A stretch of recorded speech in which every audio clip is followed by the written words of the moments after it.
السلام علیکم فرینڈز، میں ہوں آپ کی ہوسٹ نور حرم اور آج میں آپ کے لیے یمن ایوا کی قلم سے تحریر کردہ ناول انداز محبت کی قسط نمبر 3 لے کے آئی ہوں۔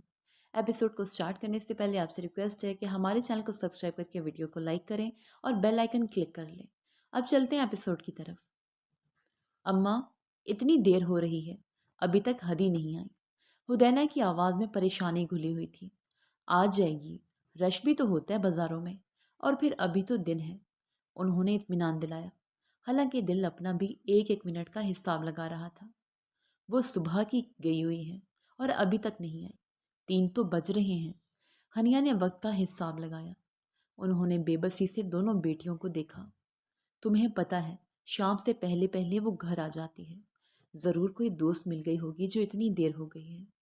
انہوں نے جیسے ان سے زیادہ خود کو بہلایا تھا۔ وہ پہلے کب کسی دوست سے ملاقات کے لیے اتنی دیر رکی؟ وہ دونوں بھی ان کے دل کی طرح بہانے ماننے کو تیار ہی نہیں ہو رہی تھی۔ تو کیا کر سکتی ہوں؟ اللہ اپنی امان میں رکھے اسے۔ آ جائے گی، مجھے تنگ مت کرو۔ وہ بھی زیادہ دیر اپنی پریشانی نہیں چھپا سکی تھی۔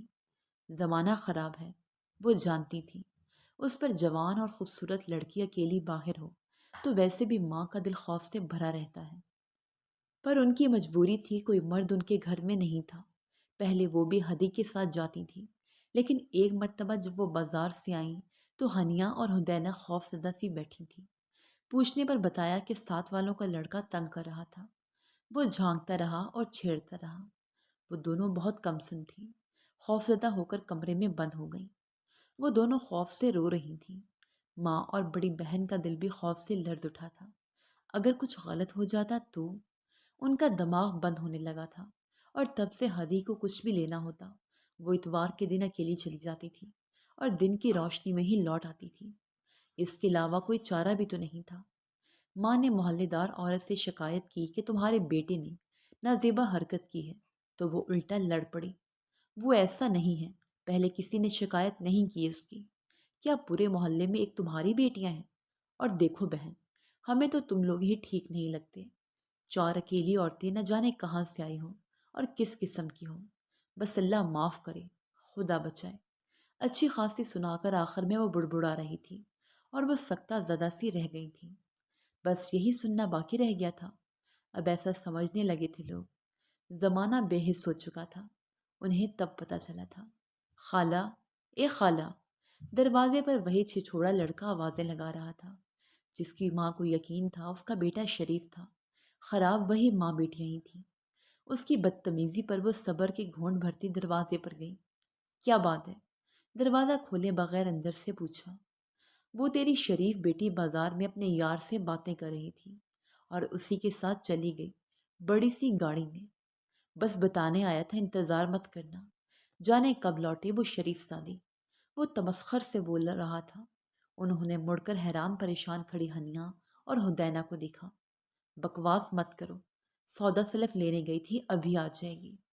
آنسوؤں کو پیچھے دھکیلتی وہ غصے سے بولی۔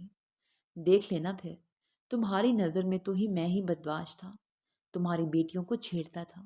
مجھ پر الزام لگاتے وقت بیٹیوں پر تو نظر ڈالی ہوتی۔ وہ بولتا چلا گیا۔ اپنا آپ کلیئر کرنے کا موقع وہ کب گنوا سکتا تھا؟ وہ جانتی تھی ان کے گھر کی تنگ گلی تھی، اس میں قریب گھروں کے لوگ ہی اونچی آواز سن کر جمع ہو گئے ہوں گے، اور کچھ ایسا ہی ہوا تھا۔ سوال اٹھنے لگے، آوازیں بلند ہوئیں۔ دروازے کے پار مرد ہی مرد تھے اور اندر وہ تینوں اکیلی عورتوں نے گھروں کے دروازوں سے ہی تبصرے شروع کیے۔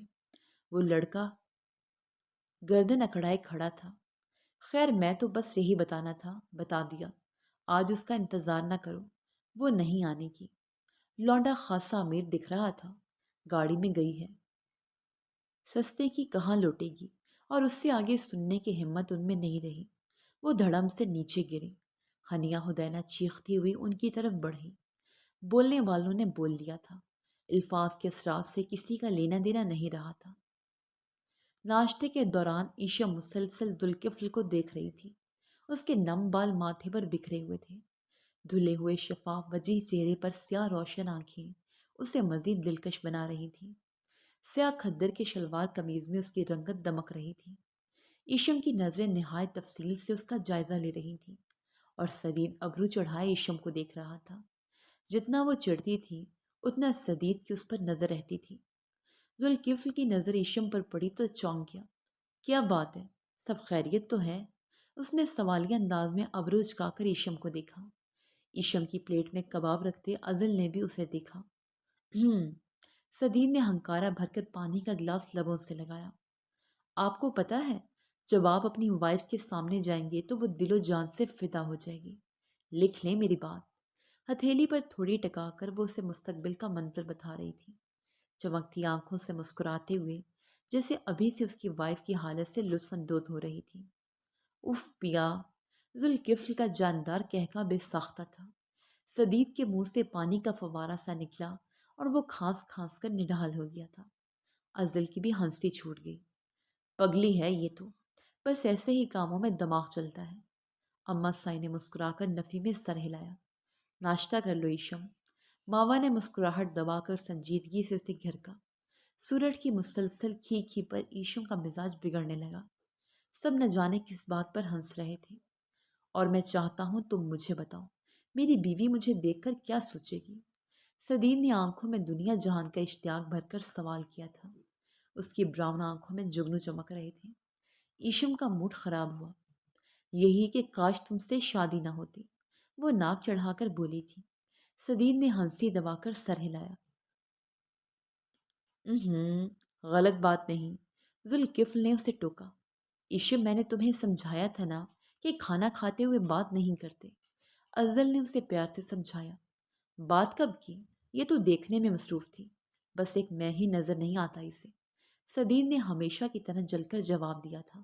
ایشم کا صبر سے جواب دینے لگا، مگر وہ صبر کر گئی کیونکہ ذوالکفل کے سامنے وہ زبان چلاتی تو وہ تمیز لحاظ پر ایک لمبا لیکچر دیتا۔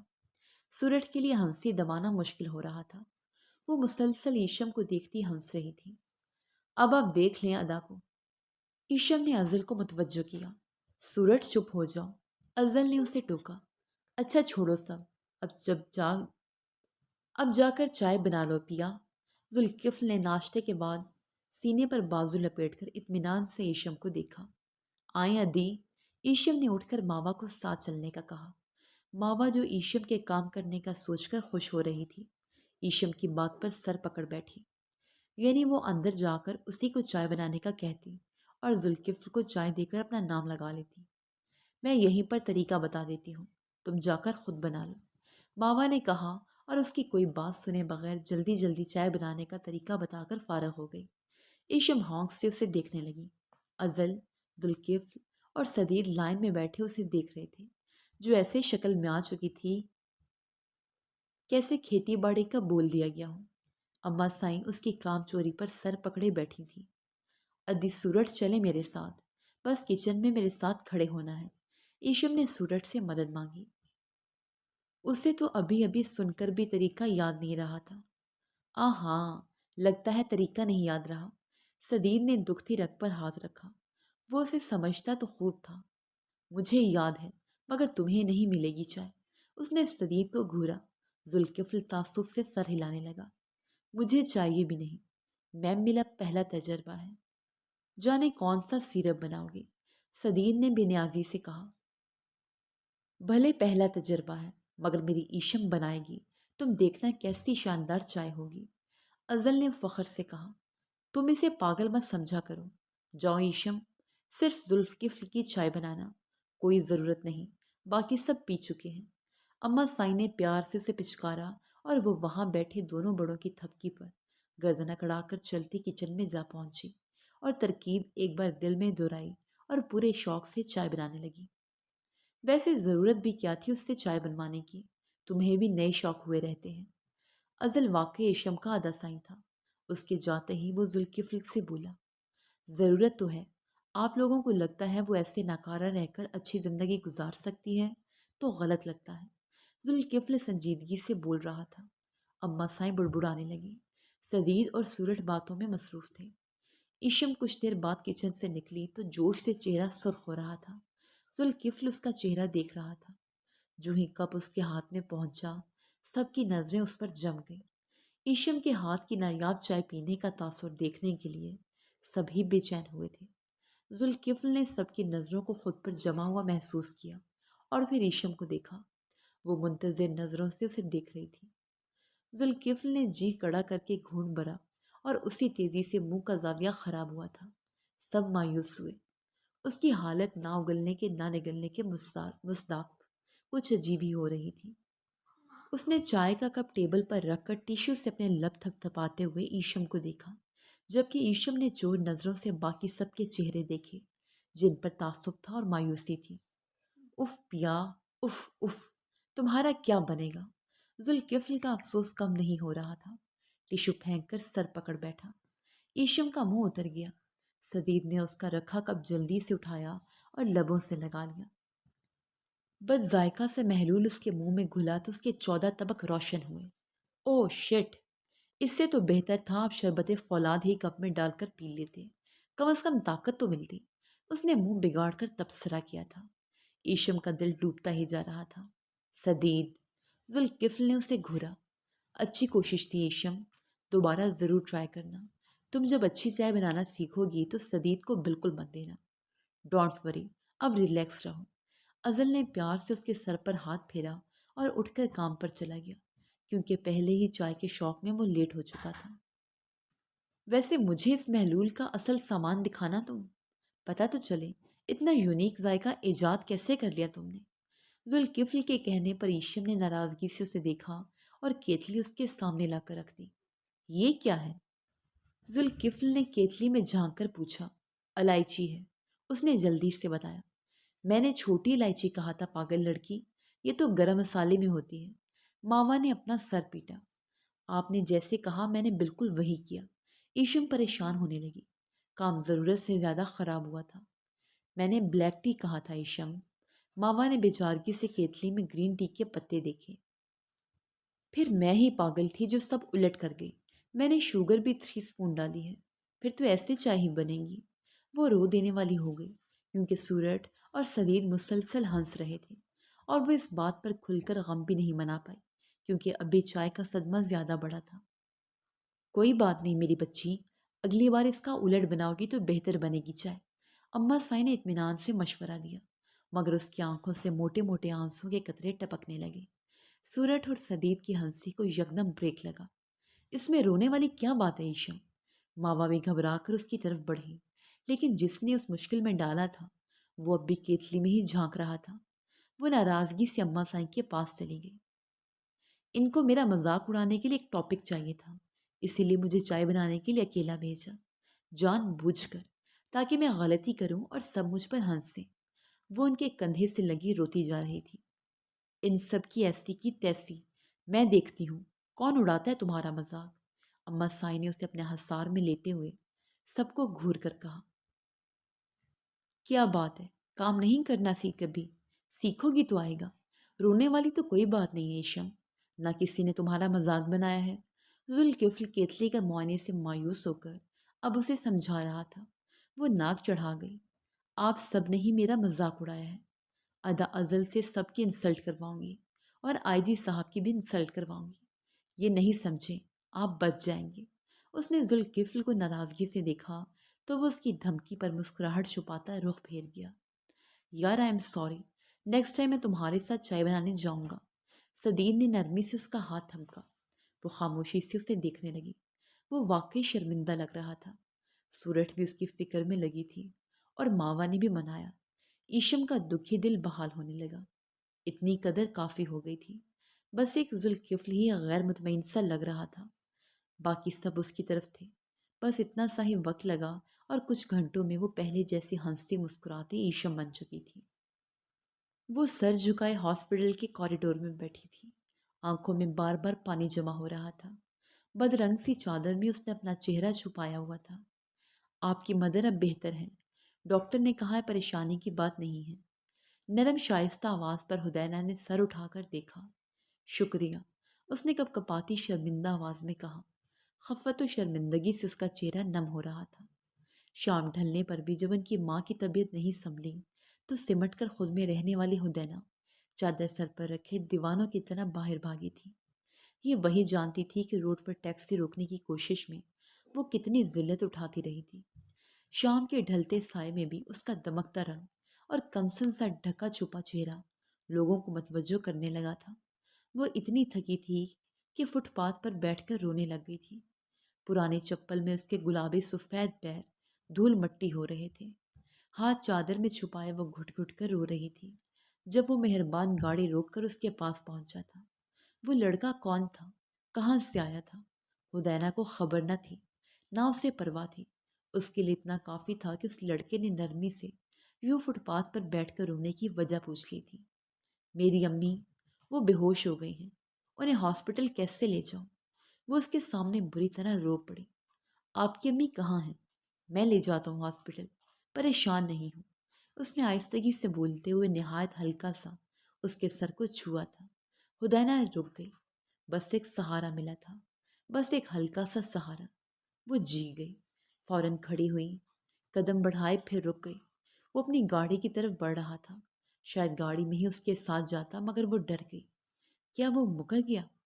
یہاں، میرا گھر یہاں ہے۔ اس نے پھرتی سے آگے بڑھ کر اس کا بھاری ہاتھ تھاما تھا۔ وہ کپ کپاتے نرم لمس پر چونک کر اسے دیکھنے لگا اور ایسا رکا جیسے حرکت کرنا جرم ہو۔ حیرت زدہ سا اسے تکتا گیا، پھر گہرا سانس بھرا۔ ہم گاڑی میں چلیں گے نا، کیا ہاسپٹل نہیں لے جانا؟ وہ نرمی سے بولا، ہاتھ بھی آہستگی سے چھڑوا لیا۔ ہدینہ خجل سی ہو گئی، سر ہلا دیا۔ خوف محسوس ہوا کسی انجان کی گاڑی میں کیسے بیٹھ جائے، مگر نہ بیٹھتی تو ماں کو ہسپتال کیسے لے جاتی؟ اس نے زندگی میں پہلی بار گھر سے نکلنے کی ہمت کی تھی۔ اسی روز دوسری ہمت بھی کر ڈالی اور کسی انجان کی گاڑی میں سمٹ کر بیٹھ گئی۔ پھر ایسا ہوا کہ وہ دھوکے باز یا برا شخص نہیں نکلا تھا، وہ واقعی اس کے گھر گیا، اس کی ماں کو اپنی بڑی سی گاڑی میں احتیاط سے لٹایا اور دونوں بہنوں کو ساتھ لے کر ہاسپٹل پہنچا تھا۔ پھر وہ چیک اپ ہونے تک اور علاج ہو جانے تک رکا بھی رہا اور پیسے بھی خود لگاتا رہا۔ جس ماں کو وہ سرکاری ہسپتال نہیں لے جا سکتی تھی، انہیں وی آئی پی روم میں رکھ کر ان کا علاج کیا جا رہا تھا۔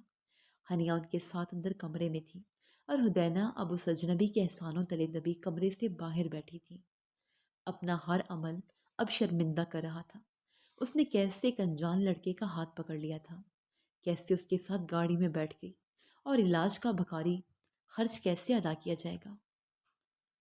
ان پریشانیوں سے بھی بڑی پریشانی یہ تھی کہ ہدیہ کہاں تھی؟ شام تک نہیں لوٹی، رات ہو گئی مگر اس کی کوئی خبر نہ ملی۔